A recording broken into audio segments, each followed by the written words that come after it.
When I grew up, the world seemed to be a much smaller place. There were far fewer choices for us to make. My mother was quite a strict person. My father died when I was quite young, when I was 6, and she had to work a lot. So it was very hard for her, and I think that had an effect on her. There was no video games, hardly any electronic equipment in the house at all. Entertainment was pretty much what you made yourself. Television was only on for a few hours a day, and children's television only ran for an hour or so in the afternoon. But a lot of the time I'd be out playing with friends if the weather was good, because there was no way of communicating with us. So if, for example, say a mealtime was set for 5:30, you had to be home for that time. I don't think we are as strict these days as they used to be. I have 2 of my own children, a boy aged 24 and a girl aged 22.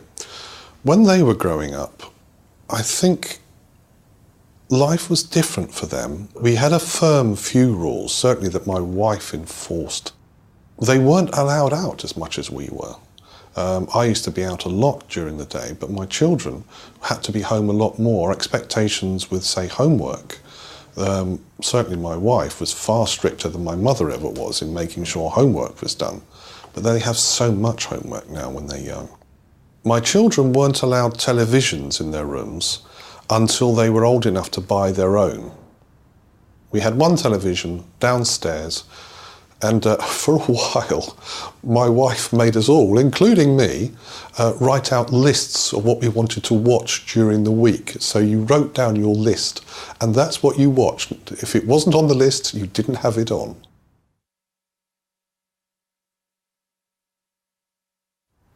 I don't think children have it easy these days. I think the pressures on them are different to my generation and my mother's generation. I think this generation have a lot more choice than our generation did when I was growing up. Children are faced with many choices and many pressures that I didn't face when I was growing up. I think there is a problem that comes with choices because it's easy to make the wrong choices. When you only have one choice to make, it's very hard to get it wrong.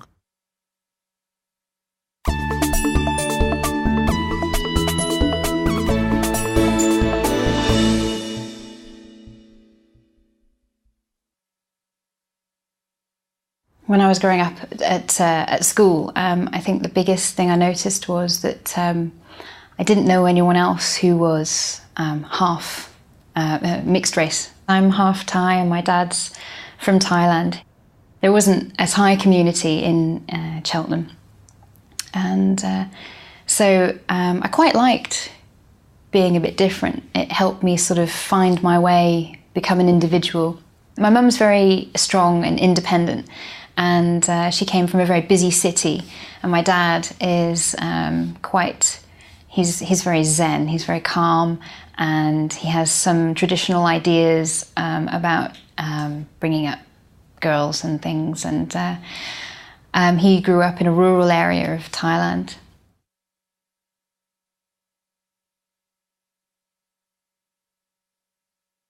Well, when I was growing up, I wasn't allowed to go to the cinema if any boys were going. I wanted to get a part-time job, like a paper round or something, but I wasn't allowed. I think that the way my brothers were brought up was different, and I don't know if it was because they're boys or whether because I'm the eldest, so they let them go out a bit more sooner, and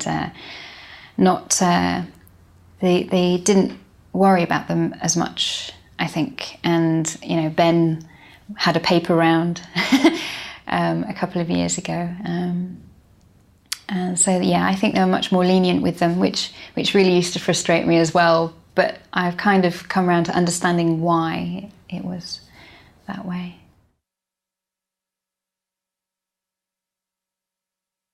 I think nowadays children are growing up a lot more aware of other cultures. There are more children now who have perhaps a similar upbringing, maybe, just because I think now that there are more mixed race children.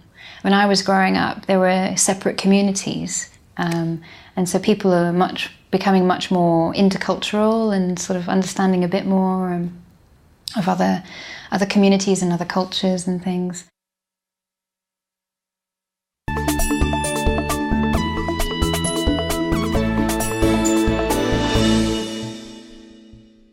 My name's Marinda Wilson, and I'm British. I come from the UK. I'm in my early 50s. I've got 2 children. They're called Amy and May.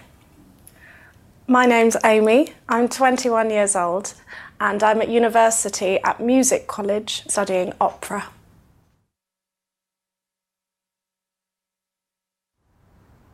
I think I'm a strict parent. I think rules are very important. I thought that my children were quite adventurous and a little bit on the wild side, and therefore rules are very important.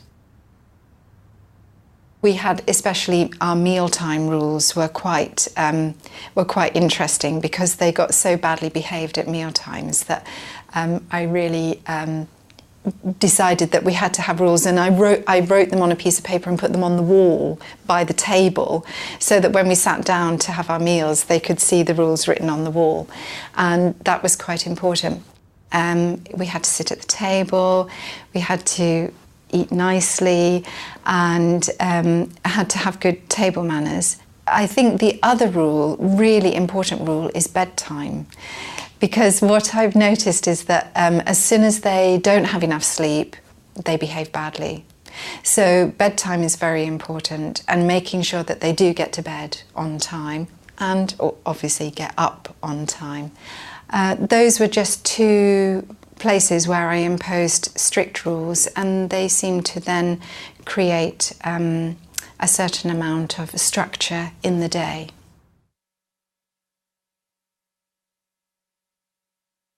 I'm not necessarily in control, but I know everything that they do. So I know when they go out, I know where they're going, I know what time they're coming back, I know what their homework is, I know when they've got particular things to do. And I know, for example, whose turn it is to clear the table. So it's just sort of making sure that they know, that I know, what they should be doing. And I think that really makes a lot of difference, and that's how I interpret being strict. I think my mum was quite a strict parent. She was certainly strict about food, no sort of crisps and junk food, and I totally appreciate that now. She had a lot of rules about manners at the dinner table. Using your knife and fork properly, and we had to say, "Please, may I get down now," when we'd finished dinner. I remember her getting us to help with a lot of household chores and gardening, and not being one of those mums who just does everything for us. I remember rules about bedtime were to go when she said to go. We had to do reading before bed. Either we would read to mum, or sometimes she would read to us, depending on how sleepy we were. So she was strict, but I think in all the right ways, and she made us respect her. When I was younger, I used to disagree with her sometimes, mainly to do with social events and sort of hanging out with friends, or what I was going to do after school, because mum would try and encourage me to not overdo things so that I wouldn't get tired, and also to do schoolwork and do practice for my hobbies, for example, singing practice or piano practice. And there were times when I didn't agree with what she'd said and I rebelled. She let us make our own decisions, but would always say what she thought about them. So, for example, she'd say, well, you can go to the disco if you want to, but I think you might be tired the next day, or you might not enjoy it as much as you think. But if you want to, you can do what you want. So at times I did go against what she said, and sometimes those things were okay and sometimes they didn't go as well as I wanted. And now I realise that Mum is normally 99.9% she's right.